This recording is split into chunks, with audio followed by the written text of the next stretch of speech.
mean that, family. Our youths, our young ones, our children, we need them, redeem them, and clean them. You see them, or else the enemy will come and scheme them. Family. I mean that, family. Education for the nation that's full of salvation, biology, astronomy, and African theology, geography. Family. I love that, family.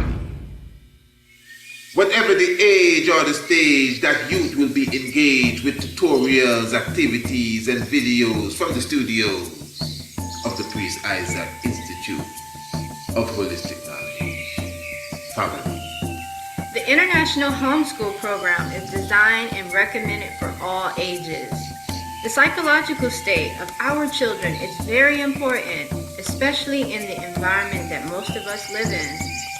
The International Homeschool Program provides online classes, activities, and videos that are fun for the youth and edifies them of their African heritage as well as the higher sciences.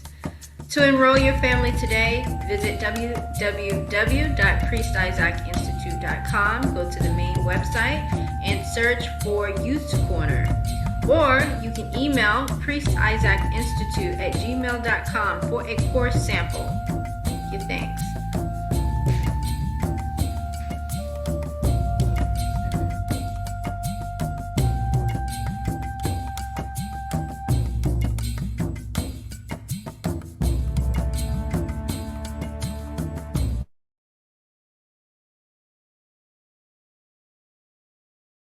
Prosperity is a herbal remedy that has been naturally designed to nourish the prostate gland. Prosperity uses a combination of leaves, roots, and barks to create a tincture designed to nourish your prostate gland. It also will assist in prostate-related issues such as erectile dysfunction, swollen prostates, and problems related to the passage of urine. Call or WhatsApp 728-8289, 728-8289 and get your bottle today. Prosperity.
Yes, royal family.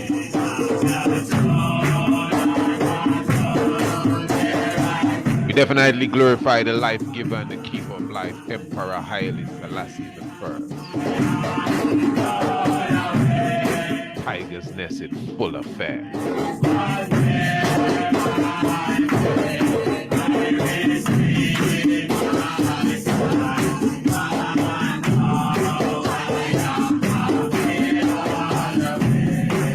definitely giving thanks for your presence. Talking about Radio Anu, the international flavor, the universal spice.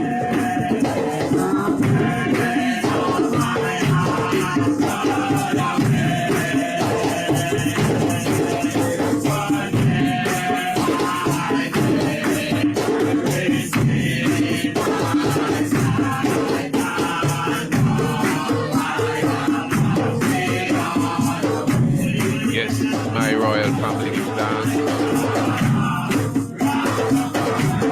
Definitely welcome you to another edition of the Tiger's Nest. Of course, your humble servant, and give thanks, your brethren is here. Honorable Priest Kidemi Shalom Isaac, bringing joy and happiness to each and every one at this wonderful moment, at this wonderful time. I'm speaking of this hour as we are looking forward to the Earth Day of the mighty prophet Marcus Messiah Garvey. Royal family, we are going to have a wonderful program this evening, and we are going to go straight into the discussion. Of course, I definitely have to remind each and every one that this is a program that comes to you every Monday, Tuesday, Wednesday, and Thursday. I'm talking about at the hour of 7 p.m. right here on Radio Anu, the international flavor, the universal spice. Again, this is the Tiger's Nest. And of course, give thanks for those who are viewing this on the YouTube as well, for we will be premiering some amount of this program. But for you to get the full episode of this edition of the Tiger's Nest, you will have to eventually join us on Radio Anu, which is the international flavor, the universal spice. And the link for Radio Anu is in the description below the video. So it's a very simple thing to do. You don't have to fill or fumble with the keys and trying to press the button. Just click the link. It's a very simple thing to do. And of course, the link also will take you, it takes you to the website, where it is at the website you will find Radio Anu. And of course, at the same time, it is at the website priestisaacinstitute.com that you will get our brand new magazine. Of course, I'm sure most of you, if not all of you, would have already seen the magazine. I'm talking about brand new Kidemi. And of course, there is a very simple way for you to view it, a very simple way for you to share it with your friends and family. And of course, even your enemy should take a look at what we have to offer, royal family. So for those who do not know, again, we are definitely bringing to you this issue officially is scheduled for the 17th of August. So we have not even stepped up on the 17th of August as yet. And we are already, thousands would have already scoped Kidemi, and it has not even officially been launched. So we give thanks continually for the life giver and the keeper of life. As I said, the 17th of August edition, brand new magazine, Kidemi. Now, it is an online magazine, royal family, for those who do not know, fully loaded. You can definitely see it on our website. You could email us, priestisaacinstitute@gmail.com, and you can subscribe for the magazine, and we make sure you get your personal link for the magazine. Now, this is a bit different than on the website, and let me say here, it is fully free, eh? That's the price. I heard an influencer saying one day that free is a price. That's a good one. Free is a price. So the price is free. The subscription is free, and the magazine is free. You don't pay, no one pays. So we encourage you to share the magazine. You don't have to photocopy it for a friend. You copy and paste for a friend and they get the magazine. We encourage you to share it with your family members wherever they may be. Share it with your WhatsApp group. Share it with what other group you're on. Share it with your Pinterest group. Share it with your Facebook group. Share it with your LinkedIn group, wherever you are, email it to your friends and tell them I have a wonderful magazine. I'm sure you'll all love to see. Again, brand new Kidemi. And what is Kidemi really all about going forward first? Really highlighting the values of the Priest Isaac's Institute of Holistic Knowledge, highlighting our educational program, highlighting our services, highlighting our theology really, and our morals, and again our standing principles. You definitely get that within the magazine Kidemi, highlighting many other things as well. Of course, the interview, at least the excerpt from the interview we did with Baba Heru, everyone is speaking about that. And again, family, just to give you a good understanding, remember, this is unlike any other magazine. We have a beautiful interview that we did with Baba Heru, and remember, family, you can easily expand the magazine so you can see the words properly, no matter what sort of vision you have. Once you can see, you'll be able to read everything that we have once you can expand and scroll through. But again, this beautiful interview that we did with Baba Heru, remember, you yourself can see the full interview. A very simple thing. Just press the link. The link is right here. You press it and it takes you to the full interview. Not to read the full interview, but to not just to listen to the full interview, but to watch the full interview. For those of you who have never seen the interview that we did with Brother Baba Heru. So beautiful again, family. Remember, even for the magazine, the link is in the description below the video. It carries you straight to the magazine. Take your time, go through the articles. We have some wonderful articles, some wonderful features, some wonderful documentaries. We have the documentary A Petty Mech, the Conquering Lion. It's featured in the magazine Kidemi, as well as Anu, the ancient and modern, Anu, the ancient city, pardon me, is featured in the documentary. And let me highlight again, remember, Anu itself has been is a finalist, has been chosen as a finalist twice in two outstanding, what you may call it, two outstanding international film festivals, pardon me, in South Africa as well as in Italy. So we are very thankful for the team here at the Priest Isaac's Institute of Holistic Knowledge, who would have put Anu, Ancient and Modern, the book together, and of course, Anu, the Ancient City, together as well. Beautiful. Now, this evening, royal family, as I said, we are premiering some of the Tiger's Nest this evening on the YouTube, and we are asking the YouTube family when we discontinue the premiere on this side, we're asking you to just press the link in the description below, and that will bring you to Radio Anu.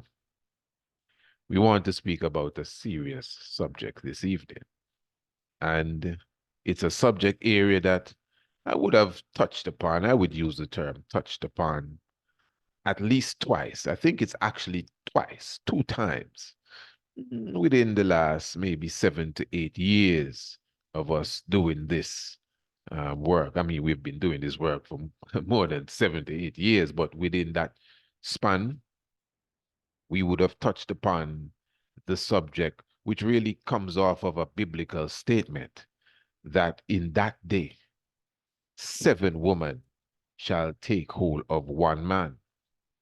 Now, again, although we would have not only covered the subject on 2 occasions, the first time we brought it down, we had to do a 2-part, series as such, so that it would be clear. Now, obviously, as I said, it is a phrase that would have come from a scripture, the book of Isaiah, chapter 4, verse 1, and we will visit that. But you see, there are different angles that you can look at this from.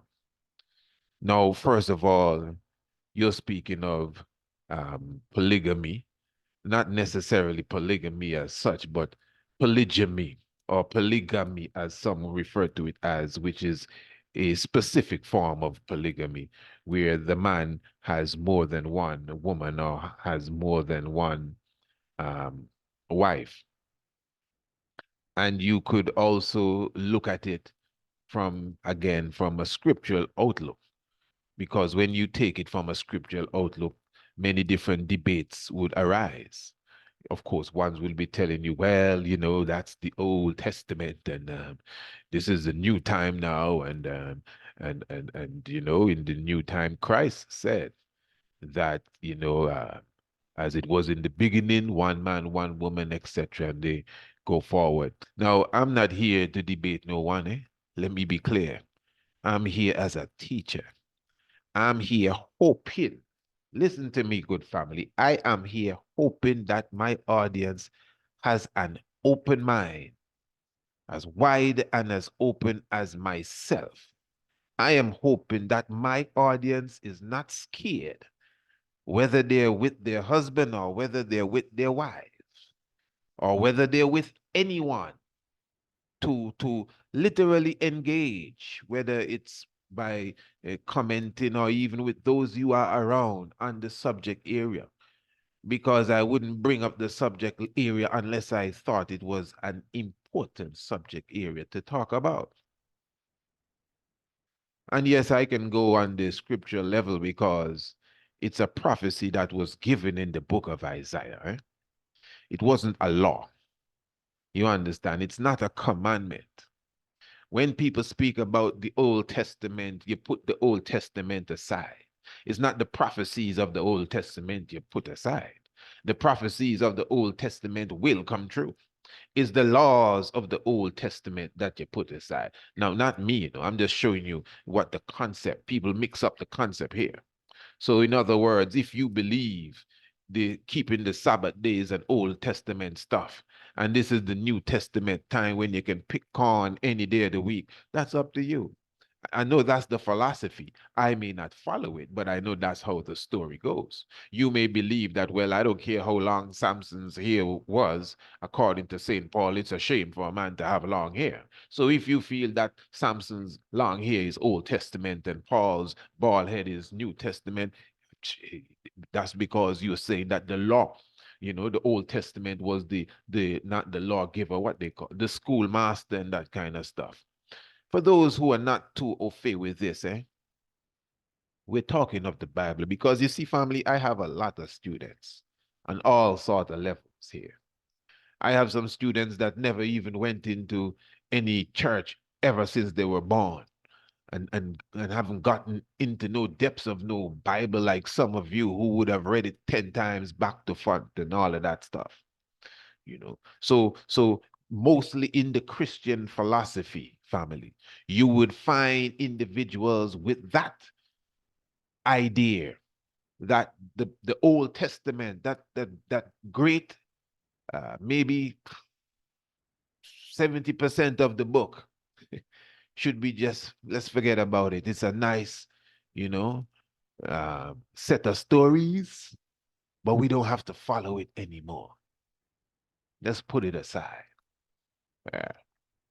But what I'm speaking about here with Isaiah, again, it's not a law. It's not a commandment. It's a prophecy. It's what will come to pass. So if for you to argue that, oh, that scripture there about 7 women taking hold of one man, you put it aside because it's Old Testament, you're just afraid. Yeah. Yeah, that's why preachers don't preach on it. They're just afraid. You understand? Why are you afraid? Isn't it the holy word? You know? I mean, take your time, look into it properly, see what it means. Again, so when you hear about that, all of a sudden you're going to think of, you know, the ancient African tradition of polygamy. But you see, family, although obviously I have to get into the literal scripture and the Isaiah chapter 3 and 4, And although we have to speak about that agency of polygamy, which most one would say polygamy, I want to more highlight the discipline of the man. That's really what I'm going to get to. The discipline of the man, because the scripture says that in that day, 7 women shall take, you say women, you don't understand how we talk as Rastafari, 7 women of shall take hold of one man.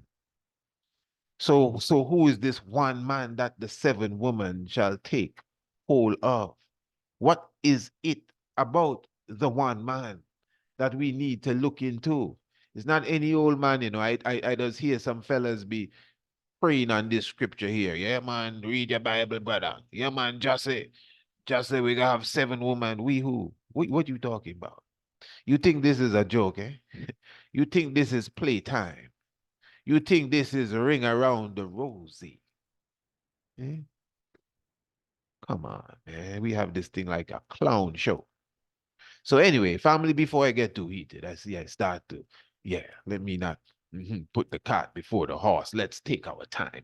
What I would like to do this evening, for starters, I would like to visit a program that was done by our good brother Asar Imhotep. And this program was an interview that he did with Sister Susan Tata. Many of you know her from her African Network program. And Brother Asar Imhotep, very one of our best intellects as it relates to, a young one amongst us, one of our best, I'm telling you, intellects. Brother Asar Imhotep, tell them I say so. And a wonderful linguist as well. And he did a program on his namesake channel with the sister. And they were speaking of polygamy from a village perspective.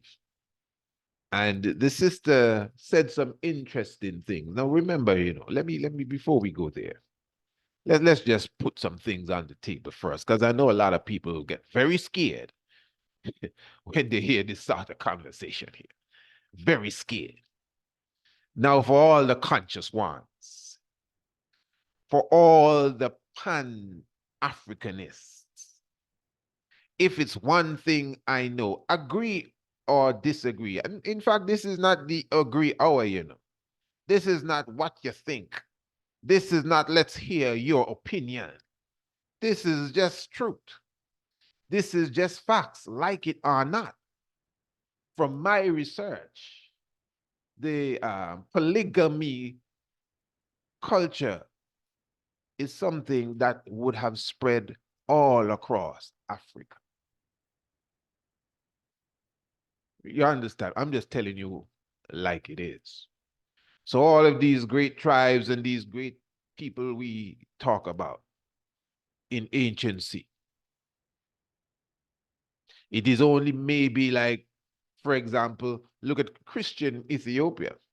Although it's practiced in Ethiopia as well, even amongst Christians, even amongst Christians and believers.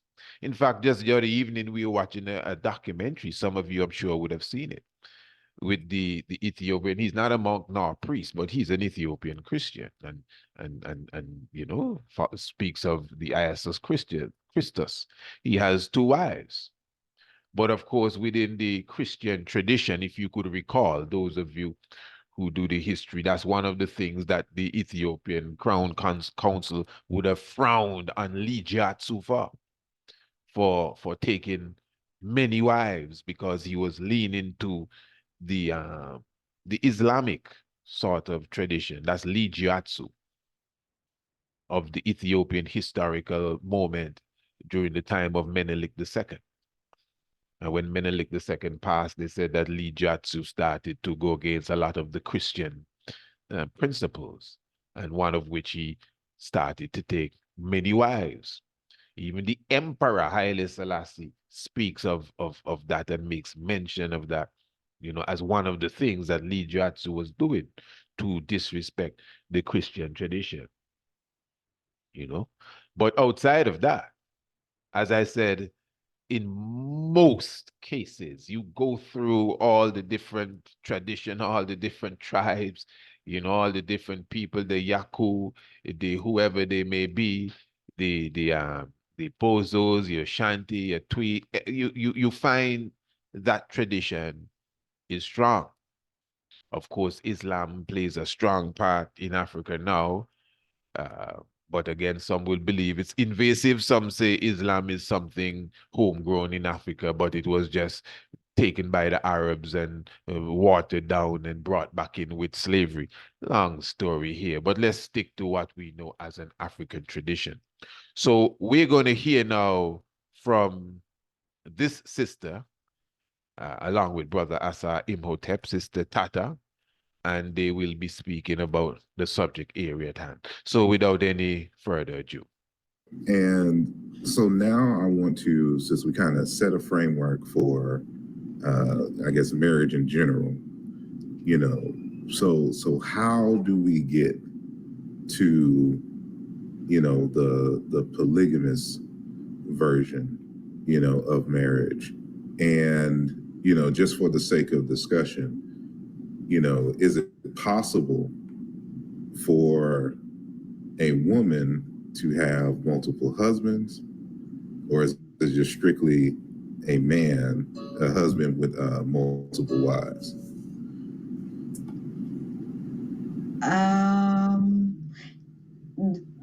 Okay, originally, I think to answer your question, I have to go now to that theory of the ancient, how polygamy even came about, from what I was told by my mothers in the village. Polygamy was actually a womanhood. It is the women, the mothers, that came up with the concept of polygamy. And Never was a man construct. I think I should highlight that, just for clarity. Sometimes we're listening and we may miss it a bit. So I just want to clarify that. I'm not going to stay too long. But she just said something that Brother Shaka Musa Barashango said a few programs back. Remember, he was speaking of, it wasn't the topic, but he brought it up as he was speaking of the feminine principle. That's Barashango, Reverend Barashango. And he was saying that it was the woman. Because remember now, this is another thing many people like to have. Africa was matriarchal. It was the kingdom ran by the woman. And the woman, ruled the council, and the woman. Okay, a lot of that may be true. And I use the term maybe because, I always say I don't know what this thing is about matriarchal and patriarchal. I believe in a balance. I believe in a balance. I don't know if male chauvinism from the European world has come down so heavy on us that we just kill the father spirit and rejoice as if it's just the mother and there's no father. I believe in the balance, man. So I see Africa is matriarchal and patriarchal in its true sense. But anyway, from our historical understanding and from how we view it, most of us as students, as scholars, and teachers, we always speak of Africa having this strong, again, matriarchal energy, the woman. But yet at the same time, I just said a few moments ago that the vast majority of the African kingdom, historically, kingdoms and chiefdoms, whatever have you, would have been polygamous as such. And as you heard, the sister said, and even the good brother Barashango, he said it as well, that it was the woman that would have brought in this sort of system amongst I and I, not the man. Interesting. From what I was told by my mothers in the village, polygamy was actually a womanhood. It is the women, the mothers that came up with the concept of polygamy. Never was a man construct. Never. Never was even the idea. But because the women played a very essential role and represent the decision makers in the community in every aspect. I mean, in every aspect, even meaning, even if the men had to go to war, they would have to ask the consent of the mothers. And that's why you see, like in the Akan cultures, you see the queen mother role is very essential. For every decision, even to decide who is going to be the next of kin, it has to be the queen mother that will make that decision. But traditionally, in the ancient African woman, it had always been like that. Like every decision in the community had to go through the woman. Same thing, like even in marriage, before the man would even make love to the wife, to his woman, he would have to ask the consent of the woman, and he will have to do some rituals a week even before he would even touch her. Okay, they do cleansing and stuff like that. You're not supposed to eat this and that. And she would actually, and if the woman would say no, she's not ready, it is a no. So the role of the ancient woman had been really that strong role, I mean, influential role. When I say strong, not in terms of how we look at women today and say, oh, they're strong women and stuff like that. And so that's why we see the meddling of these cultures now that came into us. I want to throw back just a simple logical thinking why we see these structures that have been broken and represented. Like I said, the role that the man had and the role of the woman. It doesn't mean that the man was subordinate or the king. No, it just means that there were certain structures that they put according to the gift of whichever gender is doing it. And so the woman becomes the community, the organizer, the leader. That was her role. And now we wonder why, when we're talking about the Amazons or the Black Panther or the Woman King, why are all these things coming up today is because of that role. And we do know, whether we argue and do all kind of research or not, it was easy for the Europeans to use our men than the women, because the women were never given to any concept whatever. They never would have. And we do know that the Amazons were the one that went to war before we know the story of the Black Panther, how she was defeated, captured, and came out as a panther, isn't it? And now we see the same format coming in a woman king, trying to bring out this role that the woman would have in the community, even in terms of decision making and choices. And marriage was the basic, was the strongest foundation. And so when the woman would have to decide, and that was what the community would go with. So for instance, like I take in the ancient culture, this idea of polygamy came from the women. Why? Like from what my grandmother and even her great grandmother told her was like, you know, in those days, it's not like today. In those days, when you would give birth, like I said, you're only going to your man to produce, to have a child. There was nothing in between, like we just have sex and just for fun and just do things. It was intentional. And because the man, like Joshua Maponga said, carries the gene of the ancestors, and the mother is the door opener to produce that copy of the ancestral gene and bring it into an extension of who we are today. It's very clear and easy to understand the roles. And so the role of the mother, no, she was a creator. And so she needs 9 months to create. And after 9 months, she needs, my grandmother said, 5 years to breastfeed her child and to take care of her child during that time. And that's the really essential stage where you see now the modern science come up and say, you know, the best way to capture children or anything you want to implant into them is between the ages of 0 to 5 years. And that's what our ancient mothers did. That's why some of the times I look at the theory and the scientific theory and I laugh. I say, what they're struggling to do today, our great-grandmothers did it centuries ago. And everything is documented, how they steal all these structures and begin to make them their own. No. Our great-grandmothers knew we had to create this life the ancestral gene taken over from my husband, and I need 5 years to nurture it. And so in terms of communication, in terms of breastfeeding, in terms of staying at home, in terms of raising, exactly like you said, that's why anything that had to do with marriage is the mother that would talk. It is never the man. It was always the mom, because the mom prepared this stage even from her pregnancy to what the girl would become. So she knows her daughter in out. So, or like his son too. I mean, if he's the mother that is giving the hand of the son into marriage, I'm just saying it from the opposite side now. So during this period, they were so disciplined not to even meet with the husband. For 5 years, I have to breastfeed, I have to nurture my child, I have to take care even of the father. And so what they do, they know about, if we do intersex, I could get pregnant again. And the first rule was it's going to spoil the breast milk of the child, and it's going to intervene in the growth and the natural genes of this baby. And so they were so disciplined. And so it became a part where, like I said, the woman is the organizer, the everything, the manager, the conception, the visionary. And they started talking among themselves, like, yes, but within this 5 years, what do I do with my husband? How do I take care of him? Okay?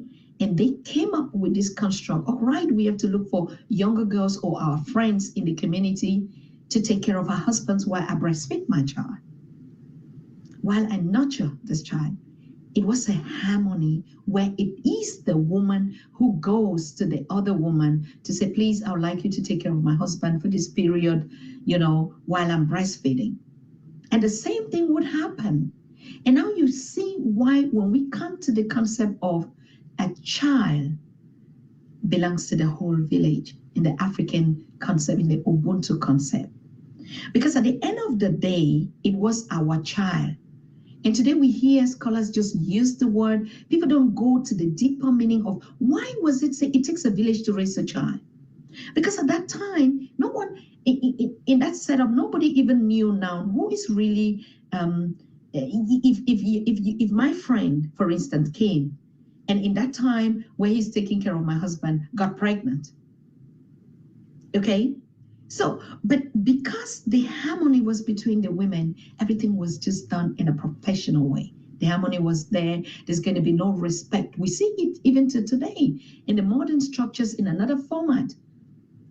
So the queen mother is the queen mother, like in the cases of today where probably she has her children, and she sees my husband is still feed, because it was all about creating life, enough life that we need. And so the bringing out of children was a gift. And you see, children were like, it's a blessing. You could count your wealth. You could count your humanity. You could count your possession from your children, from the number of children that the village will have. And so that was the wealth of the nation, of the community, of the village, of the compound, children. And so it really did not matter whether it's my child, that is my biological child, whatever they call it today, or it's my sister's child that she had with my husband, or this.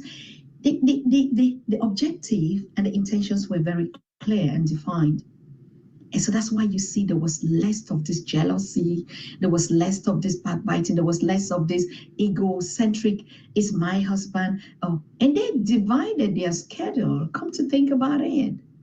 I mean, like in the stage after this one, the next stage become the stage where if I'm like the senior wife and I'm tired, right? Or maybe I have other objectives, like other things that I'm doing, then I will sit down with my husband and say, you know what, we need other children, and now I cannot proceed because I'm doing projects and stuff like that. What if we get us another woman?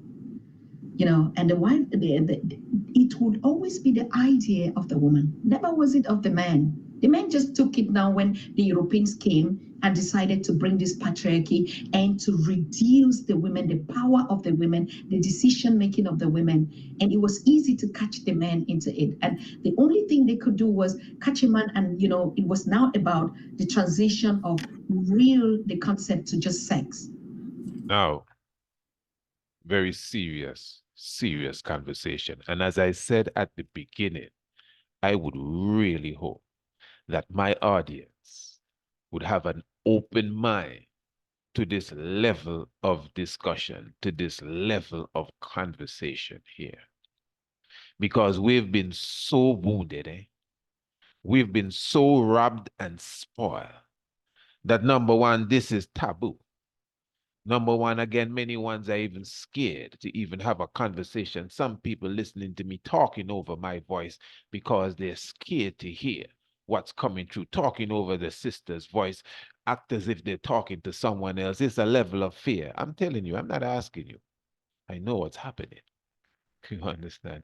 I've been doing this for years, years, years. I will meet somebody sometime and they will say, brother, you know, I was listening to you once and the subject was so deep and I didn't want to hear it. So I was just talking over your voice and talking to everybody in the room. And you said somebody is talking over my voice because they don't want to hear the subject that we're speaking about. I said, wow, he's speaking about me. You're good. Yeah, that has happened. I mean, I've lost count, them kind of things there. Don't be scared, man. It's just reality. Get your pen and your pad. Take notes. Yeah, don't take the words that the sister speaks. Don't take my words for granted.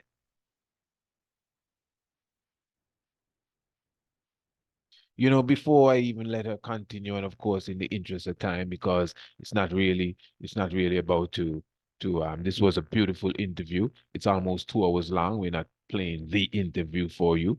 As I said, you can check Asa Imhotep, all courtesy of him and his platform on social media. Now, one of the things she highlighted is the whole concept of the importance of creation. Now, I'm just telling you what she said and how she would have put it to us, how she put it on the table. And because, you know, the question always comes up, I myself always ask the question. Up to a day like today, I still ask the question. So does this merit some level of inequality between man and woman? I ask the question, what you mean? That a man can have 2, 3, 4 wives. And if you were to say the woman have 2, 3, 4 husbands, you say, oh no, yuck, that's nasty. You have heard ones literally say that, but the other way around, it's not. So okay, so how is that? What's the rationale for that? I'm not saying that it cannot be explained, but how can you explain it? Are we going to look at the animal kingdom? Are we going to say, well, you know, we're lions, you know, and the lion have several lionesses? Yeah, but sometimes 2 lions run a kingdom, and sometimes the 2 lions share all the lionesses together. If things are bad, they meet with their daughters too. It's not regular amongst lions, but it does happen. Some animals, they don't even care about that. That means nothing. So are we going to look at the animal kingdom to judge ourselves as human beings? Personally, I don't do it. I mean, as you know, this is the tiger's nest. We carry the spirit of the tiger. We carry the spirit of the honeybee. But that's another thing by itself. But in general, as a human being, you have to have a specific standard. So according to Sister Tata, so they decided within the anciency that we have to continue to create and procreate. She didn't go into the whole aspect of business as yet as such, although she's speaking of the village structure. And one of the prime, you know, purposes of this village is to make more children, to continue the wealth. You understand? So the woman now, she needs 9 months to bring forth this child. And then she needs, according to her, another 5 years for breastfeeding, because intercourse and that sort of thing will interrupt with the levels of breast milk that she's producing for her little one. You comprehend all science, and the man needs to continually bring forth the children. Now, the discipline is so strong that even within the 5-year period, they would not come together, they would not make love, they would not have intercourse. This is a very serious thing. You must understand, when this was taking place in its rich form, the ideas that we carry today, the things that we think about, was not on the menu at all. So in the same way that she's keeping 5 years plus discipline from any intercourse, that's nothing hard for him to do. It was not about sex. Sexual intercourse was not the main thing at all. In fact, according to the sister a moment ago, they only came together to procreate. That was the mission. She even said it in a way, it's not like today where, you know, you just do it, but it was specifically for procreation. Now, let me say here, as the presenter and as the teacher, to some degree, in certain aspects, I'm just bringing forth information and bringing forth the knowledge. Everything is not necessarily my opinion, but let me give you my outlook here. That intercourse, what people call making love, although obviously that is how you create and procreate, without a doubt. But if you had intercourse and you didn't procreate, did you just waste your time? Of course not. No, I don't mean if you enjoyed yourself. That's not what I'm talking about. We're not talking about ending the joy. We're talking about fulfilling spiritual desires and fulfilling spiritual or connecting spiritually with the ether, connecting spiritually with the exosphere, connecting spiritually with the rest of the universe. It's a spiritual act. What people call making love is a very spiritual act. If you listen good to what the sister was saying, she's saying even before that happens, they have to stay away from certain foods. They have to cleanse themselves. How many of us do them kind of things?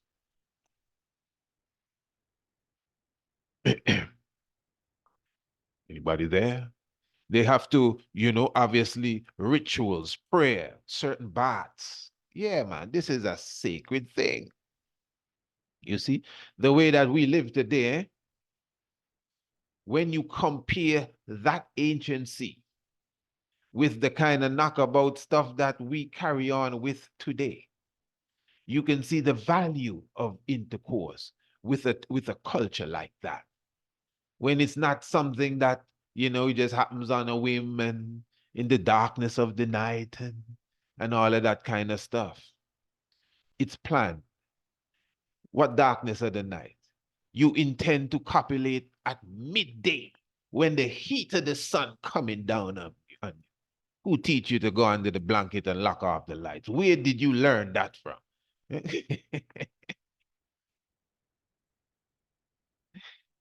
Hey, I'm keeping it real, eh? Not because I'm laughing. There's nothing funny here. No. So I'm just showing you her outlook, but I'm just saying, outside of even creating a child, you can come together for other spiritual reasons. I'm telling you, whether a child was created, believe me, you just created something. Especially if you know what you're doing.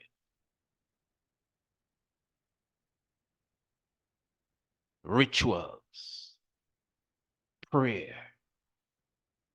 And then the whole aspect of, in the sexual world, they have something they call foreplay. Means before the play. All of that is a spiritual. I hope this ain't too heavy. You know? I know some of you scratching their head. Wow, I didn't know he was going there tonight. I ain't going nowhere tonight. I'm here on the Tiger's talking about the reality of the life that we live, intimacy. So I'm showing you, getting back to the sister's point, from my point of view, outside of creating a child, I'm telling you, when a man comes together with a woman, in spiritual harmony, it is one of the most powerful things that can happen anywhere, even if a child is not created, especially if you know what you're up to with intention, no mistake, and no oops now. No, well, I mean, I just couldn't have, no, come on. You saw that in the movie. You know, it's the movie teaches us, movie and all of that stuff is what teaches us to come together with the member of the opposite sex, All right, I see this is getting a little heavy. Let me just kind of go back to the subject now, which really, this is it. So, from the sister's point of view, and as I said, many of us, when you hear about, especially the African concept of polygamy or polygamy, it's of course, you would hear of the whole aspect of the business structure. So now you would have the sister wives along with the husband, and everyone and all the children would be a part of that structure, building the empire, would be a part of that structure, building the business, even if they're not wealthy according to today's standard. But one woman is dealing with the whether it's the farm, or one is dealing with the kitchen, and one is dealing with textile. And when I say dealing with, I don't know what you're thinking about, I mean managing. So of course, each one has, just like Empress Taito on the battlefield, each one has dozens of employees under her, dozens of volunteers under her, and dozens of assistants under her too. It's an empire that we're building. We're building generational wealth. So whatever we do, the young ones take the example and they continue, and then they continue. I mean, in 4 generations, we shouldn't still look the same. We should be on a different level if the stuff works. So one of the ideas is that if a man was to take upon himself a second wife, third wife, just like the first wife, he obviously would have to provide for her. That this is the concept of polygamy as I know it. He would have to provide for her. He would have to, in the ancient tradition here, all of these women, sisters, women have their own house, their own quarters, their own gates. Even if it's not in certain cultures too, it's not like a Richmond thing. In other cultures, you would see only maybe the kings and the nobles doing this. But then in other cultures, it's just across the board. But yet still, because the culture is not a rich and poor culture, it's something like social living where nobody really is poor.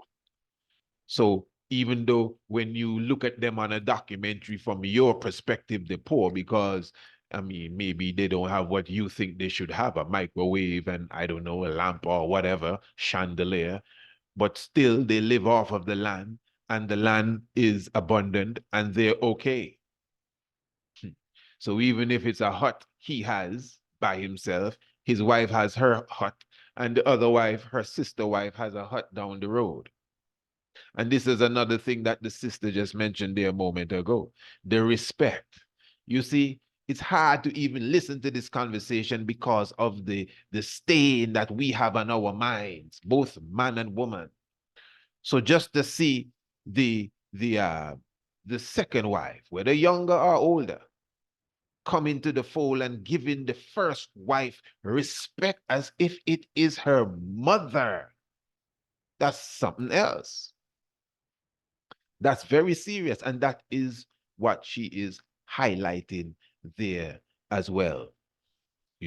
So one of the reasons before we continue why I mentioned even where the man is to supply and to maintain his wives in the cultural tradition of polygamy. If that's the term you want to use for what is described in the book of Isaiah, you can use the term. But the idea of polygamy as you know it is not what is being spoken of in the book of Isaiah, chapter 3, verse 4. I want you to hear me, good family. This is why I took time to go through all of this, you know. This is why I even went into the whole science and the difference between a man and a woman. Because let me tell you something here. This is real now, eh? And I know most people kind of agree.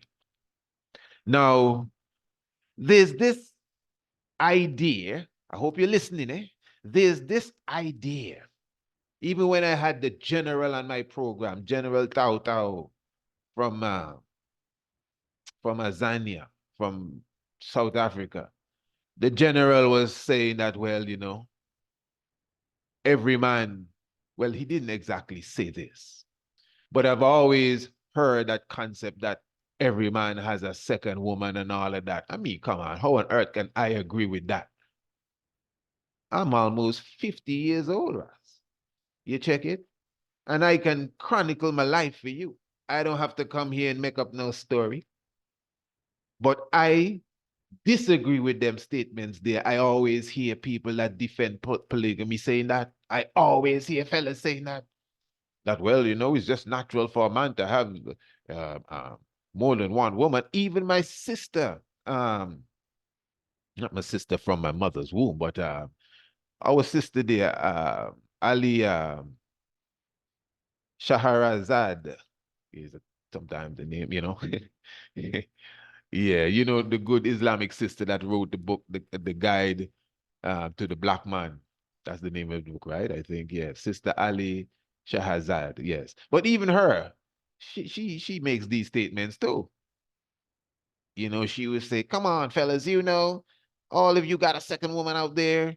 Just bring her home. And I mean, like, yeah, is that so? I mean, well, let me be clear here. Yeah? Let me be clear here. Not only I don't have no second woman, I never, ever, I don't want to go down my business now to the world. You can read it in my autobiography when it comes out. But I've never lived them life. I've never lived them life. And because it appears as if everyone would have lived them kind of life, I can't say.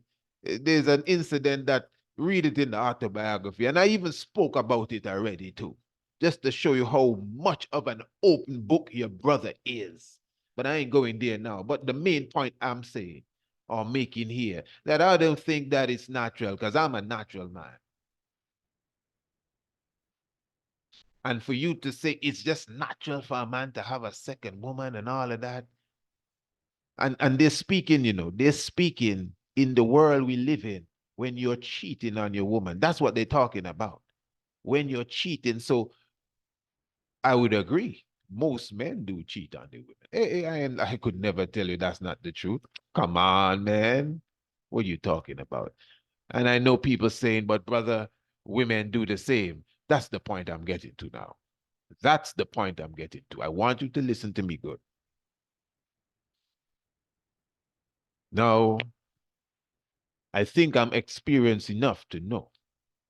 Yeah, women cheat on men and men cheat on women. Now, you tell me if I'm wrong.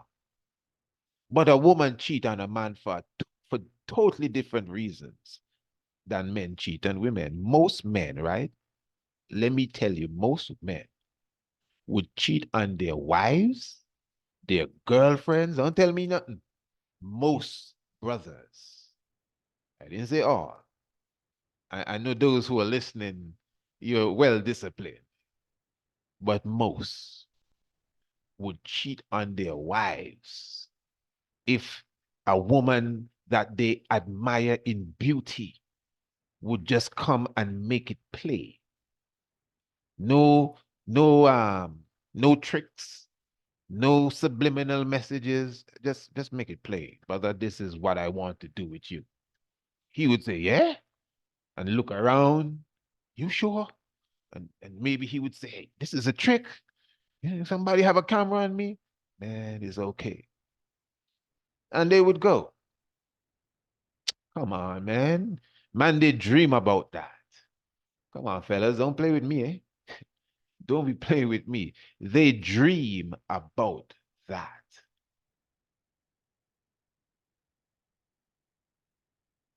Do you know why a woman cheat on her man? A woman has to be either dissatisfied, the woman has to be hurt, the woman has to be neglected, upset. It has to be something emotional. Now, I'm not saying that she's right to do it, but no woman, well, maybe I wouldn't say no woman, because this world is so sick, eh? This world is so sick. This world is so sick. They'll tell you your little boy can be a girl if he wants to when he comes to school tomorrow. So this is such a sick world that the mind is so gone that you can't even put your neck on the block for anyone no more. But I know in the real world, you would hardly find a woman that will just jump up and go and do that to her man, much less with somebody she don't know and all of that kind of stuff. She'd have to be drunk at a party and already have a state of mind that's off to do them kind of things. But I'm telling you, most fellas, well, come on, man. They get a chance, no money involved. A woman would do that for money. Feed children and all them things. You don't have to pay a man to do that. No, man, he pay you for that. So it's obvious that there's a difference here. Because what I just said, everyone knows that it's the truth.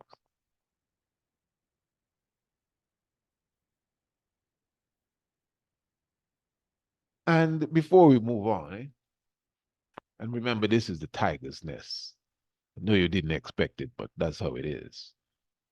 Radio Anu, the international flavor, the universal spice. Family, the link is in the description below. The plan really was to seal up the premiere and you would join us for the rest on Radio Anu. But I don't want no one to misunderstand this message here tonight. So let's just see if we just carry it through. You know, the good sister also was speaking of, and she said it in a mystic way, if you know, she can't take care of her husband anymore. And she leaves her sister with her husband and say, please take care of him for me. And when she come back, her sister have a baby for the husband. That ain't no big deal. No, of course, you said that today. Of course, it's a big deal. What do you mean that ain't no big deal? I just went to the supermarket and I came back and she pregnant and that ain't no big deal, because that can happen to her. Maybe you don't see the pregnancy, but that can happen. You can go to the supermarket and come back and she's pregnant. But hey, this is a different time now, eh? Yeah. Is that so? I would have spoken of, you know, in Antigua just a few decades ago, maybe in the 60s, 50s, you could still get this in Antigua. Maybe even in the 70s in Antigua. You know, it's village life. At that time, you know, it wasn't like today. You didn't have all the motor cars, television, all of that wasn't around. Yeah, a lot of places didn't have any light. So there was this strong village culture.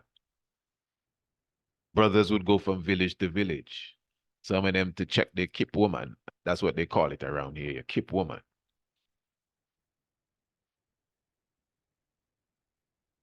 Now listen to this, eh? If a brother was to leave his village, say he leaves Sweets village, and he walked to Old Road village, and he have a little damsel over there, and he get her pregnant and she has his child, and he never tell his wife, because more than likely it's his wife and his mother and some aunts that he leave in the other village. When the wind catch their ears that, hey, Mr. have a little baby son in Old Road, you know what his wife is going to say? Yeah, go and fetch him for me. Not fetch the husband, you know. Fetch the child. Not to kill the child, but bring the mother too. Because listen to this now, just to show you how disciplined this is. No man go and sleep with no man's wife, you know. So if you have a husband and you hear he have a child, just know that that woman that he have the child for is a woman that don't have a man.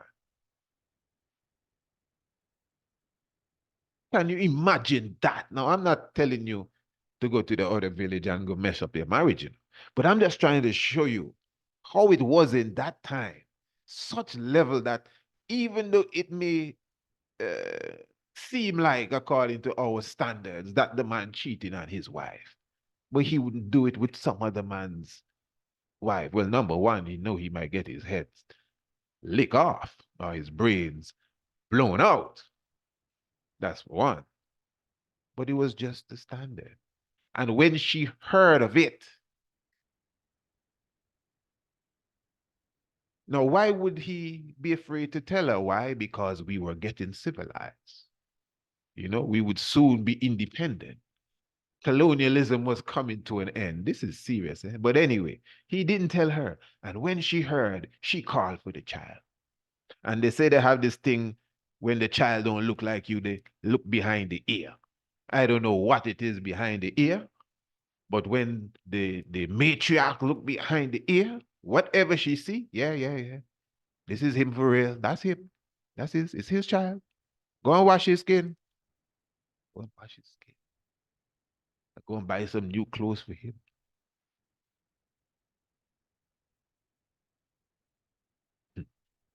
And that child become a member of that family. Not taken away from its mother. But again, remember, by that time, our Afrocentricity was kind of withering away. So the child may go back and forth, but the child was accepted. Nobody filing for divorce. Eh? You go and do that today, no? Your woman would leave you.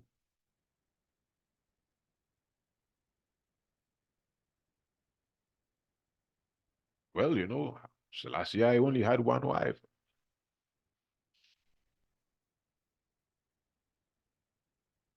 Okay, well, since that's where we have gone, and as I said before, royal family, I know this is a very emotional subject for many ones, so ones get very defensive.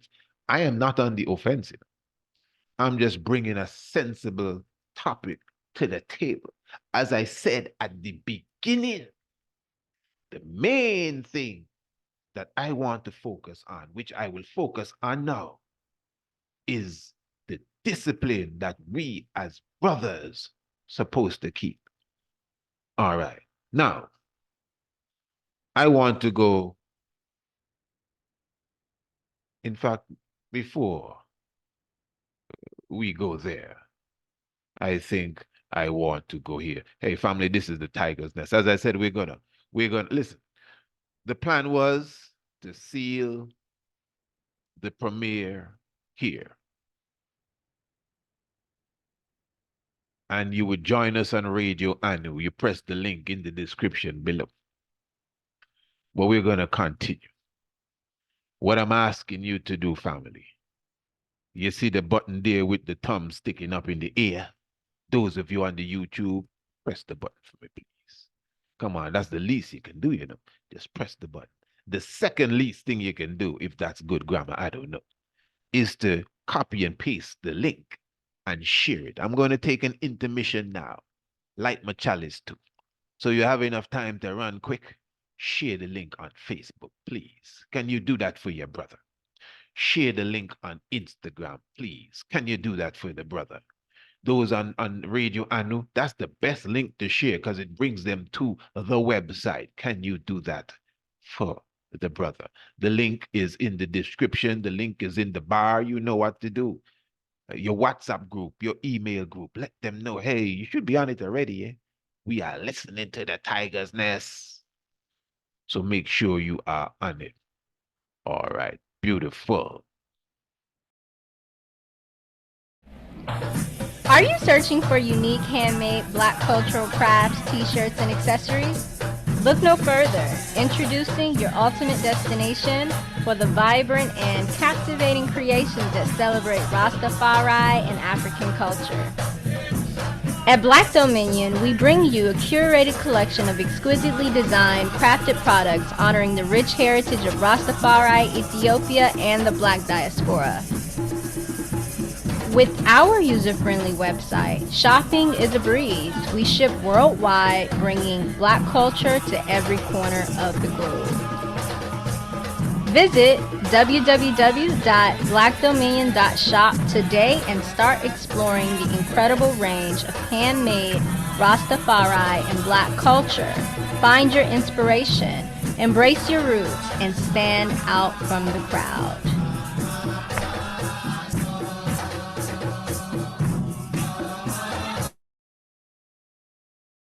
Definitely give thanks, Black Dominion, all the way. And remember, Royal Family, when you go to the magazine, also, hey, I'm asking you to share the magazine as well with all your friends. We know for sure everyone may not be listening to the Tiger's Nest, so everyone may not be visiting the website. So you need to share the magazine with your friends. I know you have friends and family that love to read magazines, that love good information.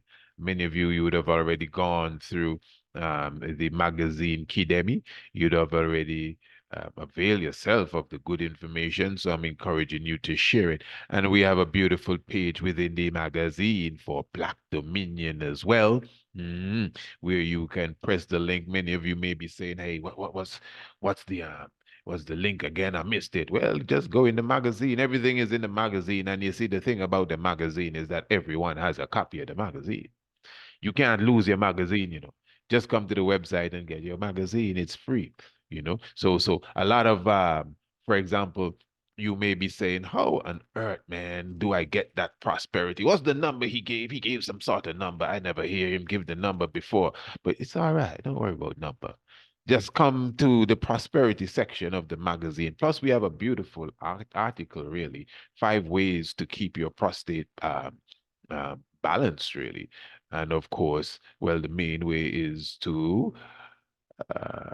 prosperity.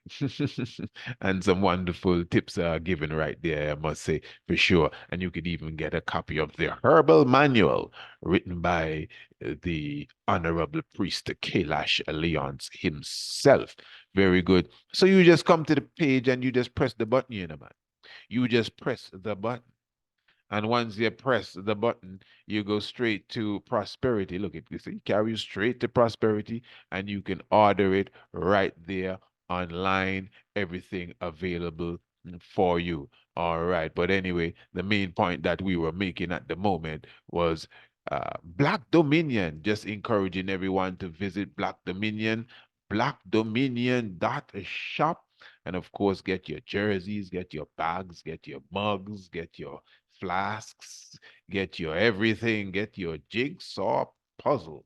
Yeah, definitely one of my favorite here, the jigsaw, a puzzle. Plus, Black Dominion has a range of books, We highlight them on our website as well, children books for the young ones, for the little ones. I mean, you can get so many things. I do dare say you can get everything at Black Dominion. Beautiful. But of course, family, you need to share the magazine as well.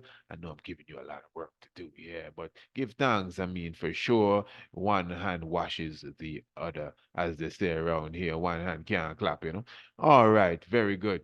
Now, so where are we? Of course, for those who are just coming in, we've been doing a beautiful program thus far. I mean, this will be premiered on the YouTube as well, the full version of the program. So what you can do, you could just visit there and watch it from beginning. It's a very sensitive subject, um, um, a subject area that needs attention. For even the speaker, you need to pay a keen attention to what is being said. And of course, even the way that I desired or decided, I should say, which is my desire, to bring it to you. I know why I'm bringing it forward in this way. Because again, the subject area really was taken from the book of Isaiah chapter 4. And the first verse, which says, and I quote, "And in that day, 7 women shall take hold of one man, saying, we will eat our own bread." Listen to me, family. This is very important. Saying, we will eat our own bread and wear our own apparel. Only let us be called by thy name to take away our reproach.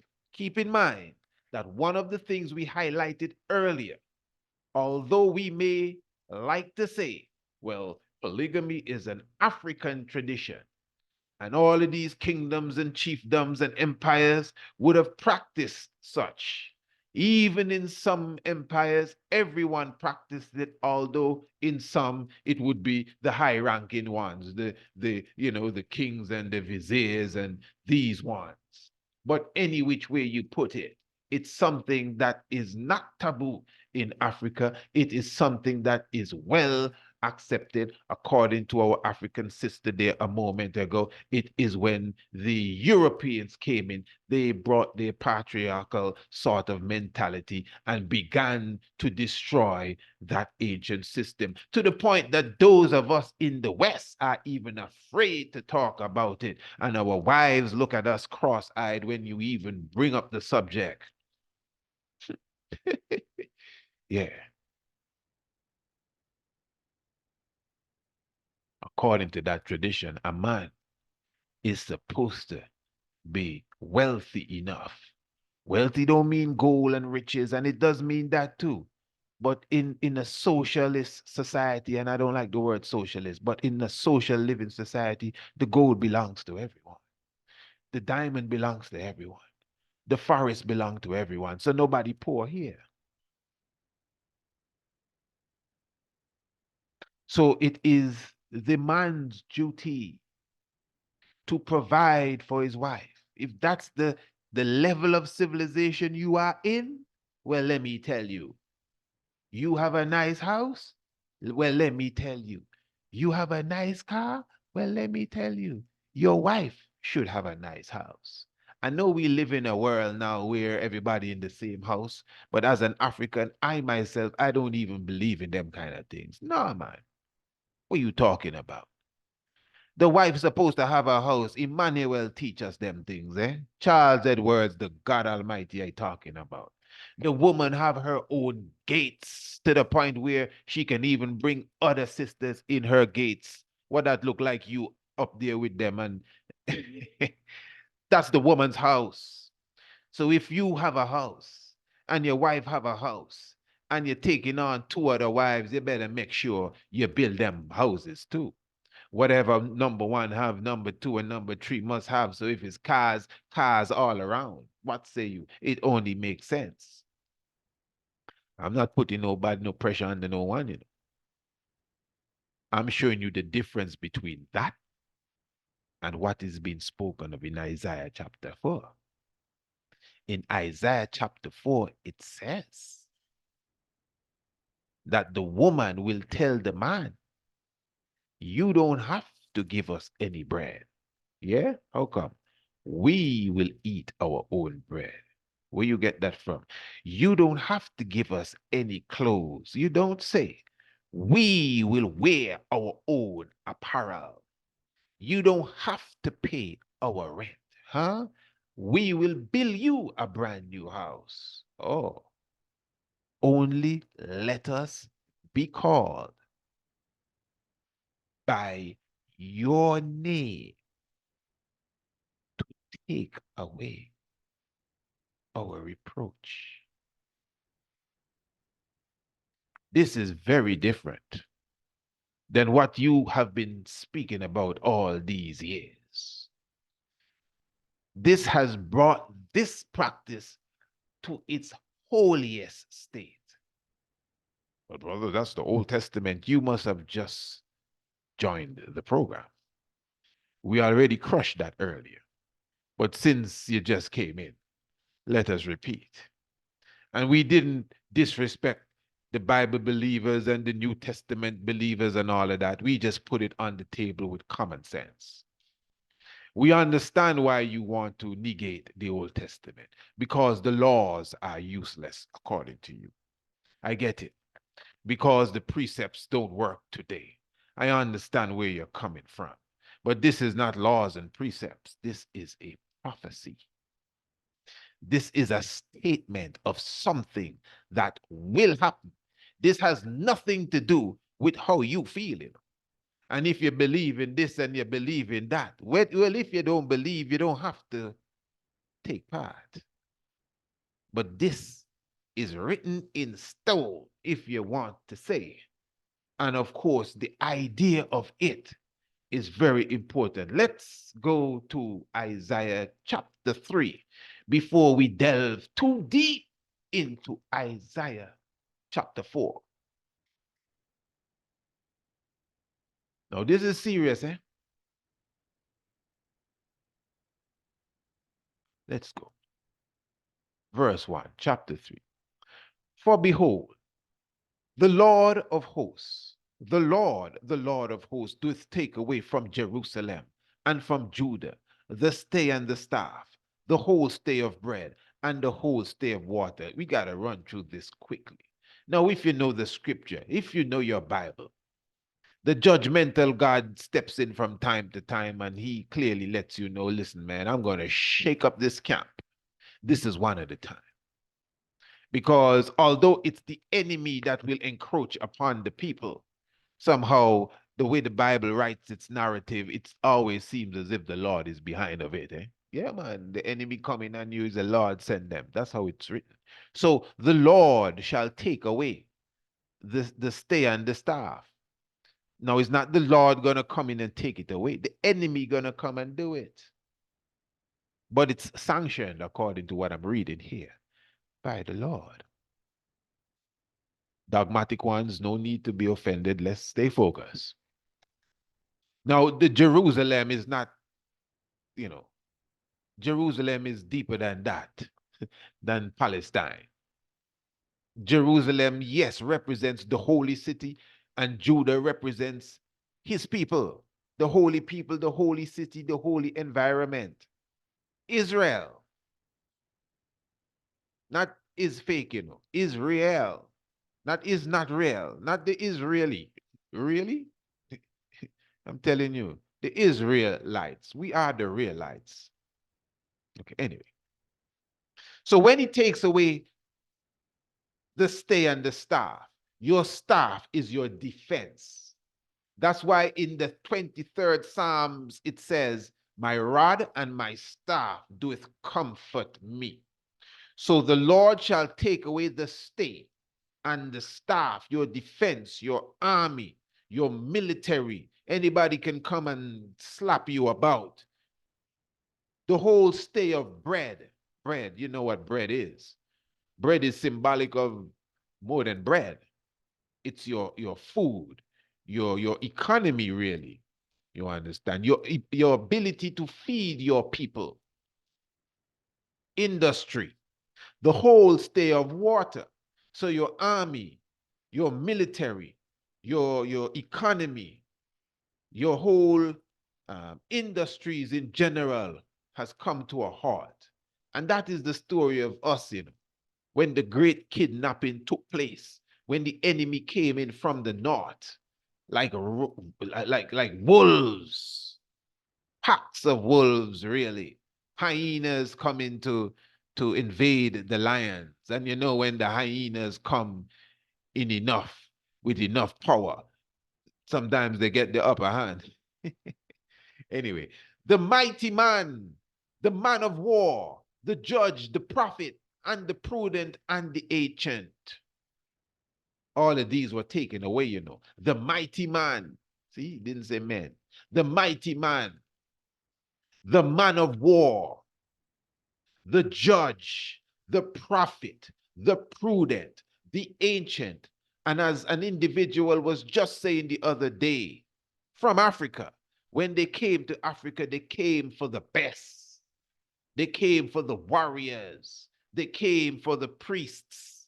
They came for the wise ones. That's why they could find their way to the Western world, because they came for the astronomers as well. The mighty man, the man of war, the judge, the prophet, the prudent, and the ancient. All of these are gone.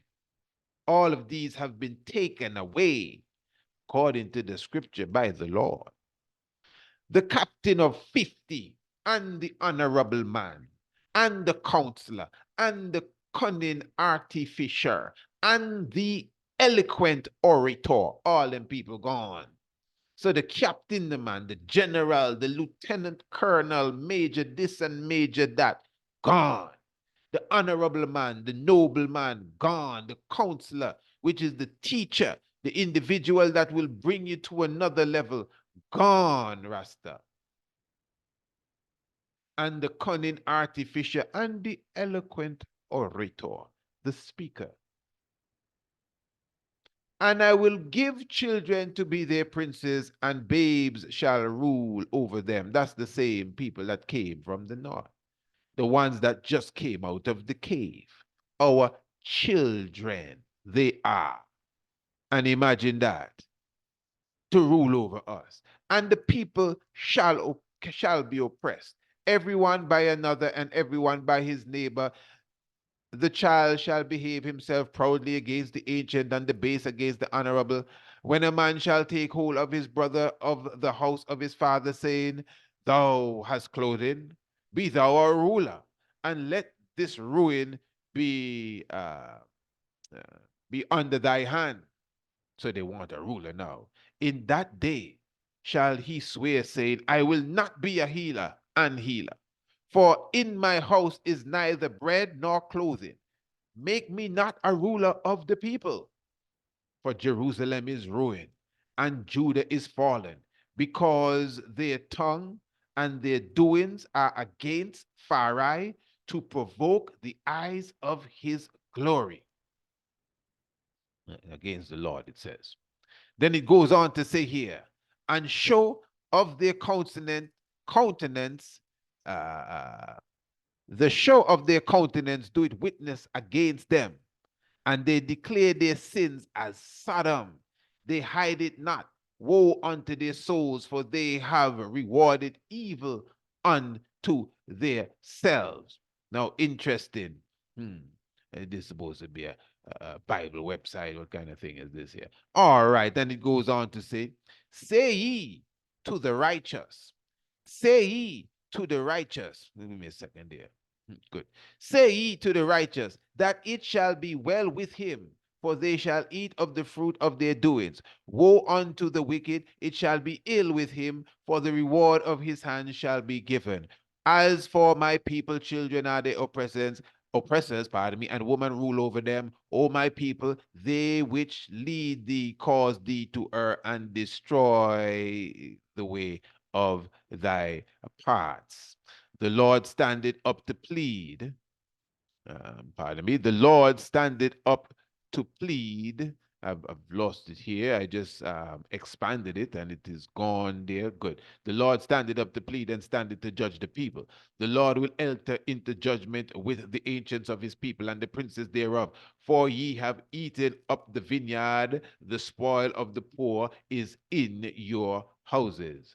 All right. What mean ye that ye beat my people to pieces and grind the faces of the poor? Question, saith the Lord God of hosts. Good. Verse 16 now. Now it gets spicy. But do you understand what's happening there? Israel has fallen. The great empires are no more. The great people have gone down. Colonialism. You have to understand what colonialism is. Slavery. A people robbed and spoiled, taken from their culture, taken from their morals, taken from their standings, to become right-handed people. What? Right-handed people. All of that comes with slavery. When I went to school, they used to beat you to write with your so-called right hand. What does that have to do with anything? You're right to ask it like that. That's just a drop in the ocean of all the tricks that they would have played on us. to keep us a slave mentally and physically and all the leads you can think about. From the reading, writing, and arithmetic, the 3 R's, reading, which is an R, writing starts with W, and arithmetic is an A.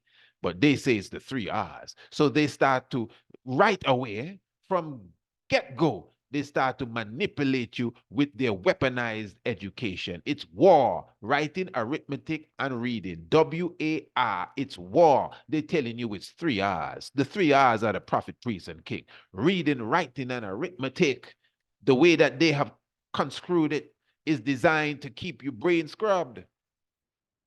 Man, we have lost everything, not just our name, our religion, our theology, our language, everything, our understanding. I'm right-handed. Oh, I'm left-handed. What kind of thing is this? Which horse is right front-footed? Which bird is left-winged? Only in politics you find left wing and right wing. It's all on the same bird and maybe on the football field. I'm just trying to show you how much they would have manipulated us, to the point we hear arguing over Trump and Camilla, people that want to abort babies before they even see the day of light, people that sending billions of dollars for other people to cause genocidal war on other people.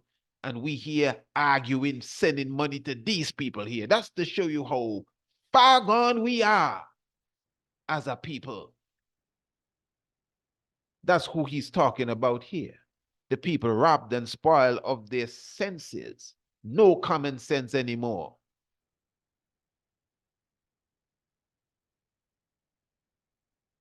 Because they took away the prophets.